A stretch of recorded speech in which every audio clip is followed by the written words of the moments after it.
এতদিন পরে হঠাৎ করে কিছু না জানে।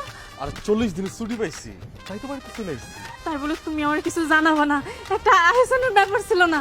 আরে তোমার ঘরে সারপ্রাইজ দিলাম, 2টা বছর হয়ে গেল তোমার ঘরে দেখতে পাই না, তোমার কথা অনেক মনে পড়ে, তাই 40 দিনের ছুটি পাইছি। আর দেরি করি নাই, টিকিট কেটে ফেলাইছি। অবশ্য টিকিট কাটতে 20,000 টাকা বেশি দেওয়া লাগছে, আবার দেরি করি নাই, আয় পড়ছি। আচ্ছা মা কই? আমি মারে দেখতেছি না। মা, ও মা। তুমি তো অনেক দূর থেকে আসছো, আমার মনে হয় তুমি টায়ার্ড, খিদে লাগছে না? তুমি আসো ঘরে এসে ফ্রেশ হন, তোমার খাওয়ান দিতেছি। আরে না, আমি এখন কিচ্ছু খাবো না, আমার পেটটা ভরা। তুমি আগে আমারে কো, আমার মা কই? আমার মারে আমি দেখতেছি না কে? মা।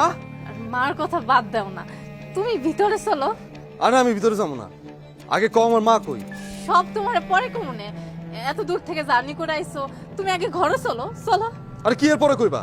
যা কোন তুমি আমার এখন কও, আমি এখন শুনতে চাই। আচ্ছা শানে, তুমি কথা কইতেছ না কে? মা কি কিছু হইছে?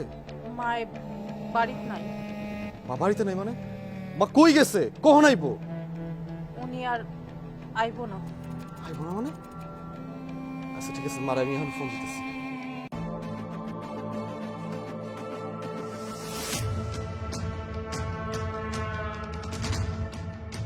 কি ব্যাপার?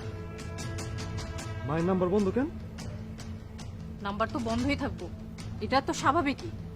আমি না তোমার কথার আগা মাথা কোনো কিছুই বুঝতে পারতেছি না। তোমার যা কও না ক্লিয়ার কাট কও না। আমি তোমার কি ক্লিয়ার কাট করে কমু কত? উনি এই বয়সে এমন একটা কাম করব আমি তো নিজেই ভাবতে পারি নাই। আরে বাবা, এমন কি কাজ করে লাইছে সেটা কইবা তো, না কইলে আমি বুঝমু কেমনে? দিছে তোমার কেমনে কই? ওই যে তুমি গত মাসে টাকা পাঠাইছিলে না 20,000, আম্মায় দেখছে ওই টাকা দিয়ে 2টা ফোন কিনছে, আর ফোনটা যে লুকায় রাখছে। আমি ভাবলাম কি, আম্মা তো আমার নিজের মেয়ের মতন অনেক ভালোবাসে, আদর করে, তার মানে আমার সারপ্রাইজ দেওয়ার লেগা ফোনটা মনে হয় লুকায় রাখছে। পরে দেখি কি ফোন আমারে দেয় নাই। একদিন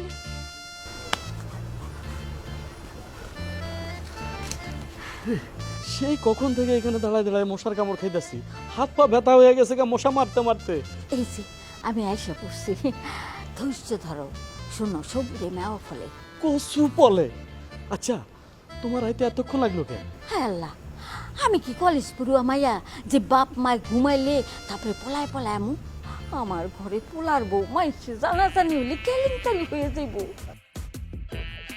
আম্মা কার লগে কথা কইতেছে?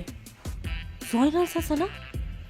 ওমা তাই তো, এত রাইতে বাড়ির পিছনে সুরের মতো লুকিয়ে লুকিয়ে দেখা করে কেন? বাড়িতেই তো বসে কথা কইতে পারতো।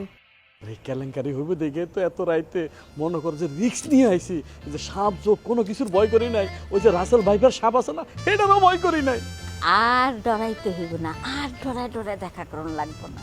দূর যা, আমি কইছি না তোমার লগে কথা না কইলে, তোমার না দেখলে আমি আমি আমি বাঁচুম না, আমি থাকতে পারুম না। আমি কি কথা কইতে না করছি? কথা তো হইব, তবে মশার কামড় খাইয়ার কথা কোন লাগবো না। এই যে এমনি এটা কি মোবাইল? তোমার লেগে।